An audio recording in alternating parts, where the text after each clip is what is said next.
Bine ați venit, dragilor din Zodia Capricorn, oriunde v-ați afla în această lume. Sunt bucuroasă să fim din nou împreună la o nouă lectură pentru perioada 16-22 februarie, așa că, dragii mei, toți cei care aveți nu doar soarele, ci și luna, Venus sau poate ascendentul în Zodia Săgetător, această lectură este de asemenea și pentru voi. Ca de fiecare dată vă readuc aminte, este totuși o lectură general colectivă, așa că vă rog să luați decât ceea ce va rezona cu voi. Înainte de a începe lectura propriu-zisă, vreau să mulțumesc tuturor celor care sunteți în permanență aici, care mă susțineți, că e printr-un comentariu, că e printr-un gest de apreciere. Fiecare gând bun care vine din partea voastră, cumva mă face să vă mulțumesc tuturora și să merg mai departe. Să merg mai departe în tot ceea ce eu fac aici pentru voi. Așa că mii de mulțumiri tuturor. Pentru cei care sunteți pentru prima dată aici, pe acest canal, vă urez bun venit. Iar dacă la finalul lecturii simțiți că aceasta v-a adus claritate, ghidare sau liniște interioară, atunci eu vă invit cu mare drag să vă abonați și, desigur, să susțineți acest canal printr-un simplu like. Atât abonarea cât și like-ul sunt gratuite, așa că unicul lucru necesar este decât dorința fiecăruia. Și noi începem această lectură cu ce este important de știut pentru voi în această săptămână, dragilor din Capricorn, în săptămâna 16-22 februarie. Ia să vedem.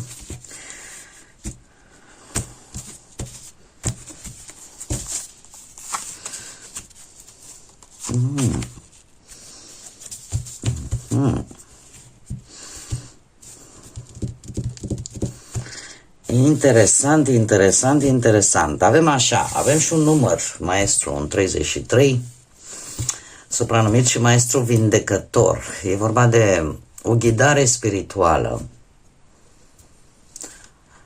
Probabil că această săptămână pentru voi va fi un prilej să vă ridicați conștiința, să iubiți necondiționat, să aveți parte poate chiar de o influență pozitivă în ceilalți, să fiți poate de ce nu un pic filantropi, dar din punct de vedere spiritual va fi sau se va face o acțiune din partea voastră. Poate că veți ajuta pe altcineva, poate că veți fi mai altruiști decât în mod normal. Să știți că numărul 33 are cea mai înaltă vibrație de toleranță. Ne vorbește așa de iubire, de serenitate, de, cum să spun eu, de a-l servi pe celălalt, a-l ajuta pe celălalt. Asta ca și număr mi-apare mie aici 33. Acum, mesajele cărților în sine îmi vorbește despre posibil niște schimbări care, sau să căutați acele schimbări care îți pot cumva îmbunătăți o anumită situație.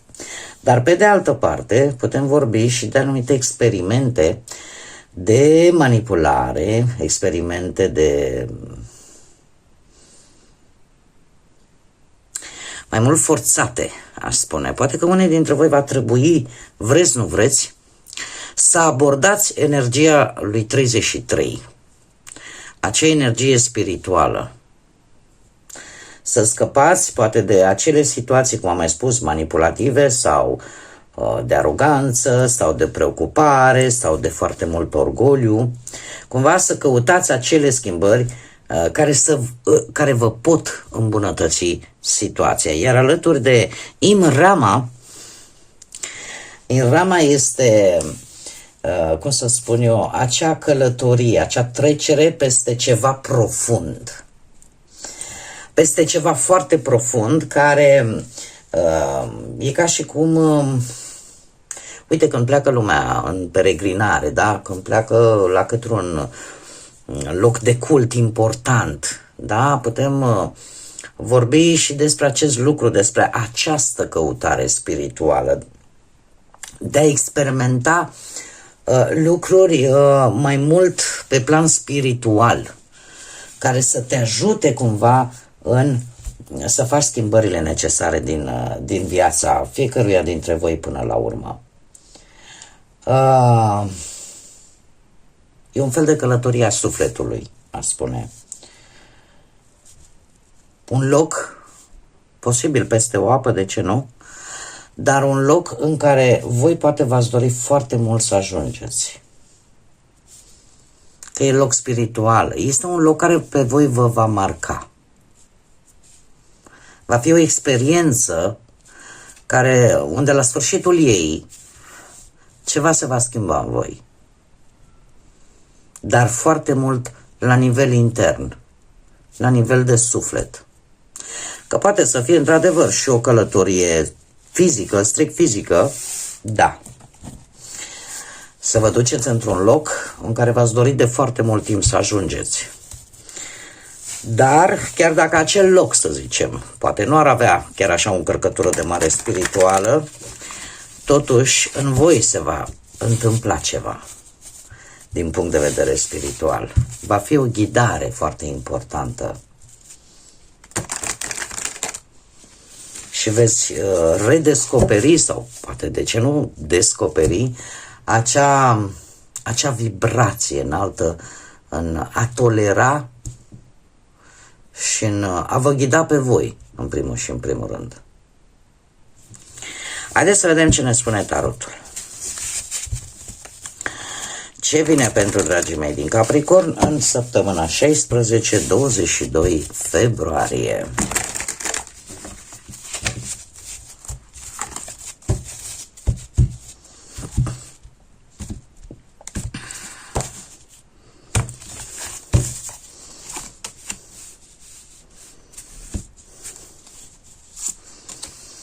Interesant.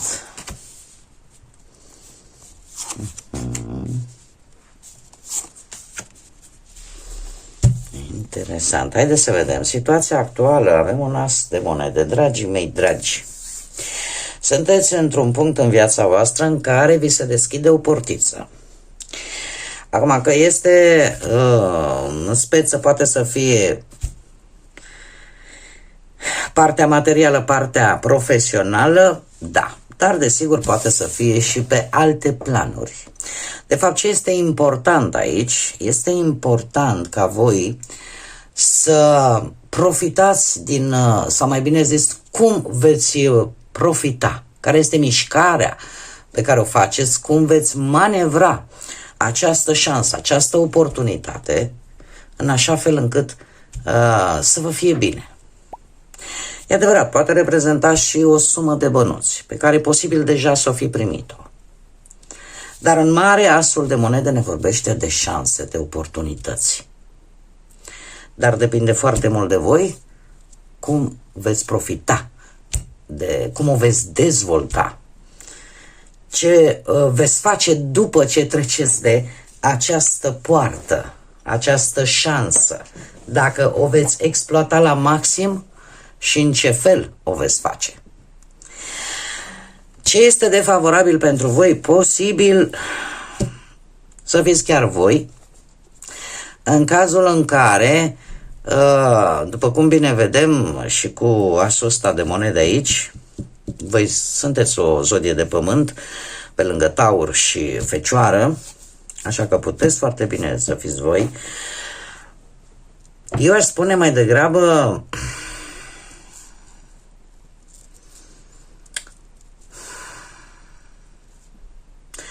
poate grija exagerată față de ceilalți, de alții, de alte lucruri,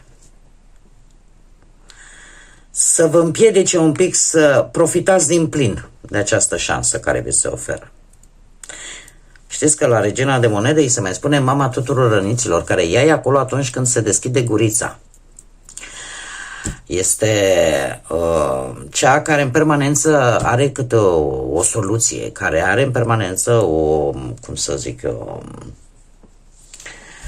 ca și cum mai zice, lasă mamă că rezolv eu. Lucrul ăsta s-ar putea în această săptămână să nu fie tocmai în favoarea voastră.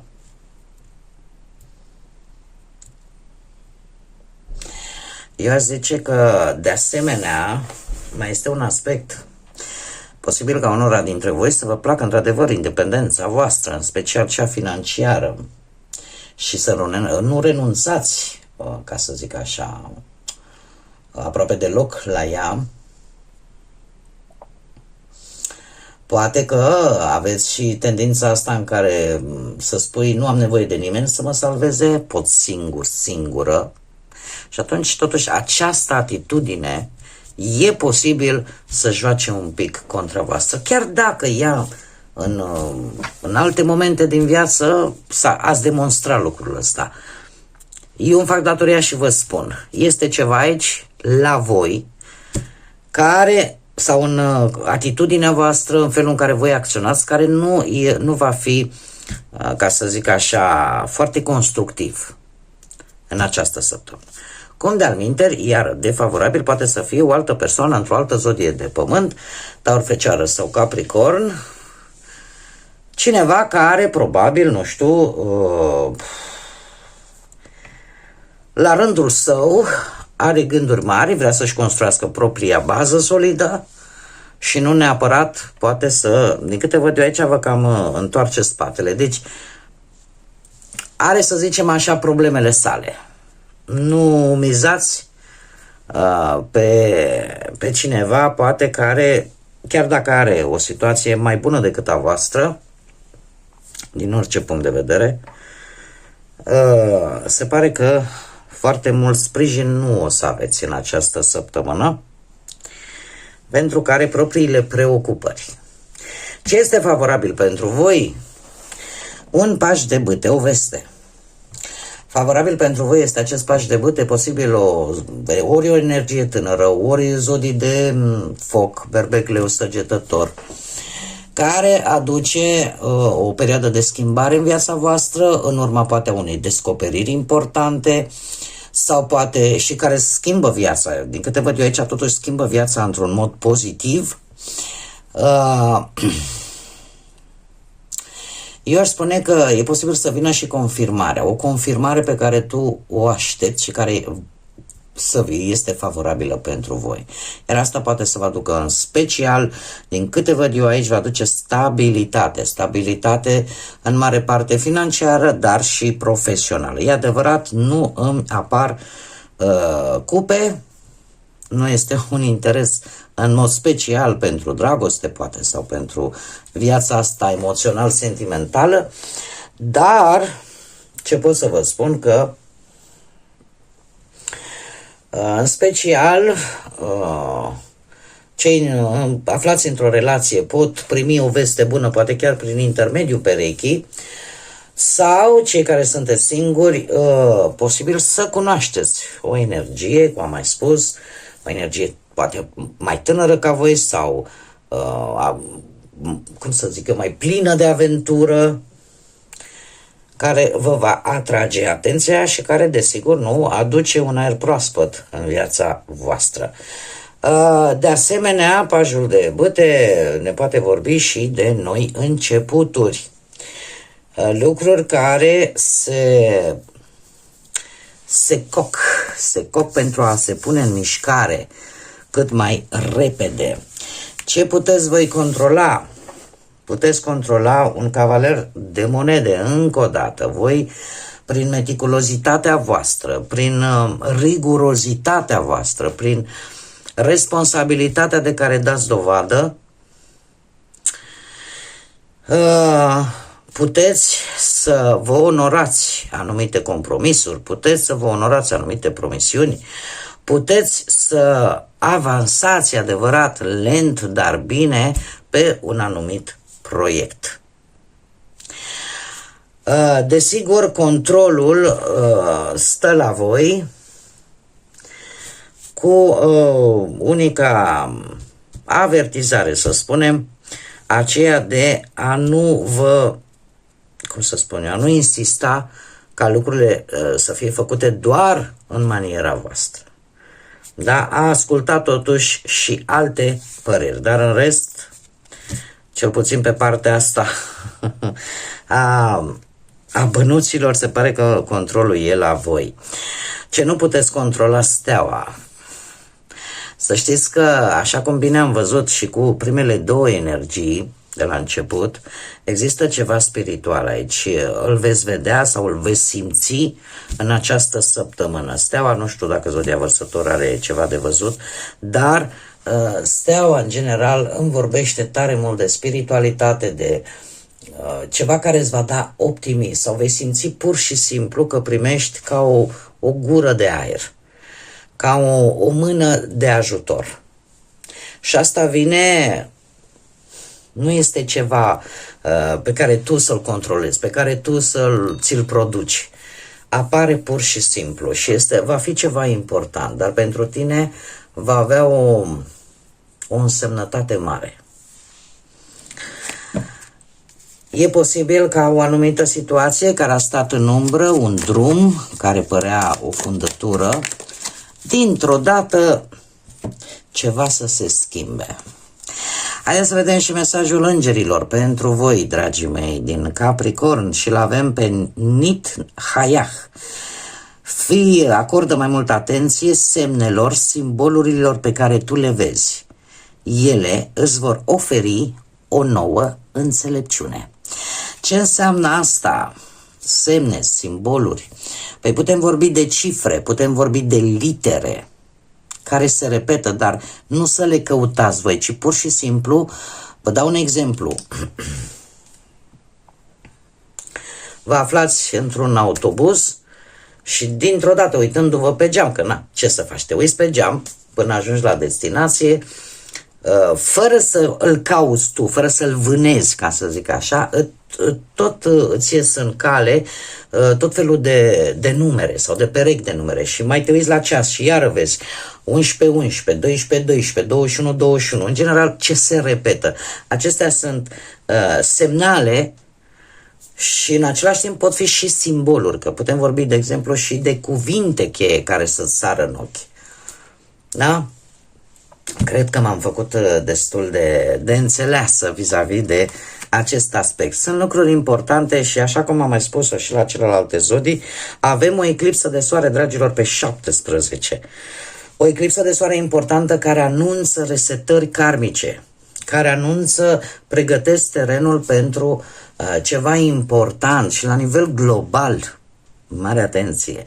E clar că și la nivel individual, la nivel de zodie, de exemplu, fiecare zodie o afectează pe o anumită arie sau chiar mai multe, iar la nivel personal cu atât mai mult ceva se schimbă. Da? Bun, dragii mei, acestea au fost mesajele pentru voi. Eu sper că această lectură v-a adus ghidare, claritate și poate o nouă viziune asupra vieții, așa în general. Eu vă mulțumesc tare mult că ați fost alături de mine până la final, iar până la o nouă lectură, nu uitați, zburați înalt, suflete frumoase, și lăsați iubirea, credința și pacea să vă însoțească cu fiecare pas din viața voastră.